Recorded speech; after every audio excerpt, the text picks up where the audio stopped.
Olmaan sharafa maallaqaa Ameerikaa doolaar, Kanaadaa doolaar, Yuuroo, Swiss firankii, Paawundi sterling, Swiidin kiroon, Chaayinaa heewaan, Dubaay diraam, Saa'udii riyaal, Joordaan diinaar, Bahreen diinaar, Turkii riilee, akkasumallee Israa'el shiqil, Egyptian pound, Qatar riyaal, Turkii riilee, Bahreen diinaar, Qatar riyaal, Dubaay biyyoota hedduu isinii qabadhee dhufeetiin jira jechuudha. Egaa sharafni guyyaa har'a karaa baankii fi karaa gabaa gurraachaatiin maal fakkaata? Meeyii 24 baatii 5,2025 jechuudha. Nagaan daganne nagaan koo lafaaf bakka jirtan isiniif haa baay'atu. Hordoftootaaf jaallatamtoota kabajamtoota maamiloota kiyya egaa guyyaa har'a sharafa isinii qabadhee dhufeetiin jira. Warri mana koof haaraa taatan like, share, subscribe gochuun gara maatii kootti dabalama. Odeeffannoo waqtaawaa yeroo hundumaa viidiyoo ani hojjedhu akkasin bira ga'uuf notificationii olirra godhadhaa na hordofaa isiniin jedha. Egaa kanatti aansuun karaa gabaa gurraachaatiin akkuma beekamu sharafni bakka tokko akka dhaabbanne isinitti himeetiin jira jechuudha. Guyyaa irraa guyyaa saayitii gara daqiiqaa jijjiiramaa deema malee bakka tokko dhaabbataa miti. Akkasumallee immoo namoonni tokko tokko immoo karaa baankiillee nuuf himi wal bukkee qabi kan jettanii muhimma yookiin immoo ijoo kan ta'e biyyoota muraasa baankiidhaanis isinii fidee dhufeetiin jira jechuudha. Namoonni baankii fayyadamtanis ni jirtu kan black marketii fayyadamtanis waan jirtaniif jechuudha. Egaa tokkoffaa irraa yoon isinii ka'e Ameerikaa doolaar irraan isinii ka'a jechuudha. Ameerikaan doolaarri tokko karaa gabaa gurraacha yookiin ethiopiablackmarket.com guyyaa har'aa 158.45 oolee jira jechuudha. Akkasuma immoo karaa baankiitiin Ameerikaa doolaarri tokko 124.0 yookiin duwwaatiin oolee jira. Isa kana immoo baankoleen jiran keessaa ani kanan isinii fidu Nigdi baankii yookiin Commercial Bank of Ethiopia akka yookiin immoo baankii daldala Itoophiyaa kan jedhamu jechuudha. Baankoleen warri kaan akkuma beekamu hanga 130 Awaash baankiin 130 Oromiyaa baankiin illee akkasuma daddabalaadha jechuudha. Gadhaanaa kan jiru Nigdi baankii yookiin Commercial baankiidha. Irra caalaattis immoo namoonni ala jirtan kan fayyadamtan Nigdi baankii waan ta'eef jechuudha. Maaliif ani yeroo baankii deemu yeroo hedduu yuuniyen jedhanii nama gashu malee waan ati barreeffattee agte sana toleen jedhanii akka kootti akka ani argitti jechuudha. Akka na biraatti akka kanatti waan naagashaniifan yoo waan fe'e jee barreesse fudhee waraqata geessee isaanitti laadhu toleen jedhan isaan achuma keessa piriinti godhame akkuma internationaalii baankii yuuniyen jedhaniitu barreeffama yeroo hunduma waraqannaanii fudhee galu hundisaa wal fakkaataadha jechuudha. Kanaafanii Nigdi baankii isinii fida isiniinis akkasuma mudachuu ni danda'an beeku ani garuu akkasitti naaf jijjiiru jechuudha. Inni itti aanu immoo Awustiraaliyaa doolaariidha. Awustiraaliyaa doolaarri tokko karaa gabaa gurraacha yookiin karaa ethiopiablackmarket.com 102.47 oolee jira jechuudha. Inni itti aanu Kanaadaa doolaariidha. Kanaadaa doolaarri tokko karaa gabaa gurraacha yookiin ethiopiablackmarket.com 114.99 oolee jira. Akkasuma Yuuroodha.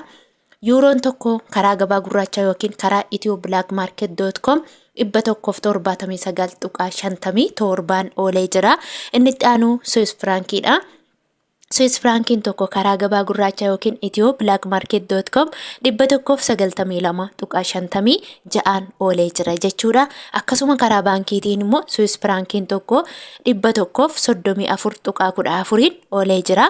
Inni itti aanu Paawundi sterlingii. Paawundi sterlingiin tokko karaa gabaa gurraacha yookiin ethiopiablackmarket.com 223.87 oolee jira. Karaa baankiitiin immoo Paawundi sterlingiin tokko 152.30 ja'an oolee jira jechuudha. Inni itti aanu Swiidin kiroon tokko karaa gabaa gurraacha yookiin ethiopiablackmarket.com 16.62 oolee jira. Inni itti aanu Chaayinaa heewaan tokko karaa gabaa gurraacha yookiin ethiopiablackmarket.com 22.3 oolee jira. Akkasuma karaa baankiitiin immoo Chaayinaa heewaan tokko 16.67 oolee jira jechuudha. Inni itti aanu Oomaan riyaaliidha.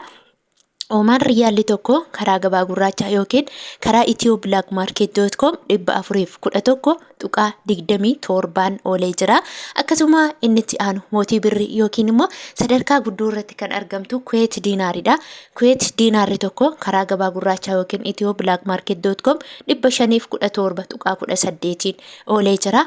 Karaa baankiitiin immoo Kuweet diinaarri tokko 394.86 oolee jira jechuudha. Inni itti aanu Dubaay diraamidha. Dubaay diraamni tokko karaa gabaa gurraachaa yookiin itiyooblaakmaarkeet.com 43.13 oolee jira. Akkasuma karaa baankiitiin immoo Dubaay diraamni tokko 33.76 oolee jira jechuudha. Akkasuma inni itti aanu Saudi Arabiyaa riyaalidha.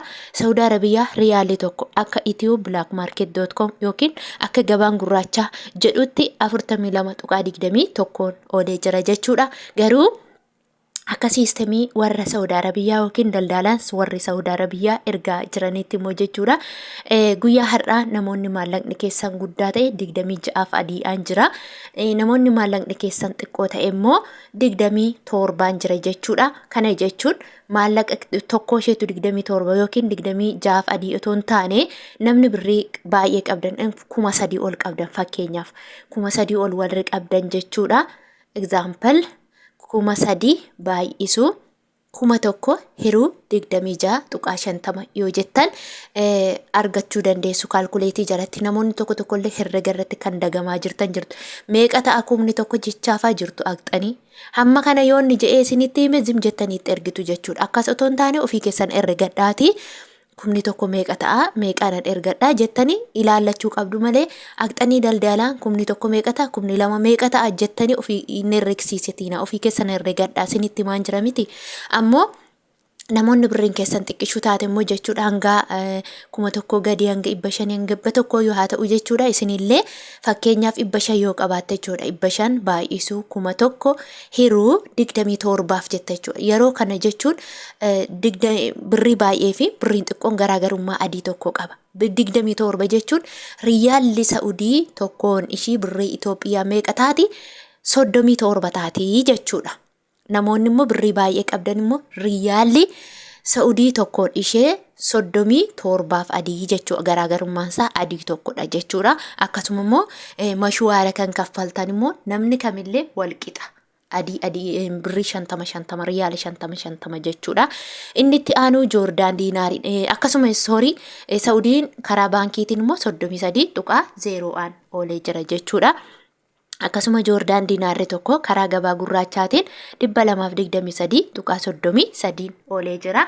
Inni itti aanu Bahriin diinaarri tokko 420.51 oolee jira. Akkasuma Turkii riileen tokko 4.5 oolee jira. Kaatar riyaalli tokko 42.80 oolee jira. Ijipshiyaan paawundiin tokko 3.17 oolee jira. Yemen riyaalli tokko 0.64 oolee jira.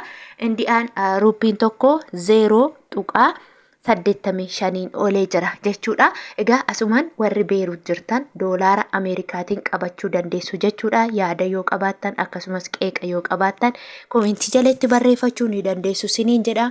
Turtii biraa yookiin viidiyoo biraan hanga walitti deebinutti nagaannaa tura. Baay'ee sin jaaladha, baay'ee sin kabaja, baay'een keessan jabaadhu itti nuufuu fi kan jettan jirtu. Kanaaf ani immoo hedduu tokko sin jaaladha. Galatooma.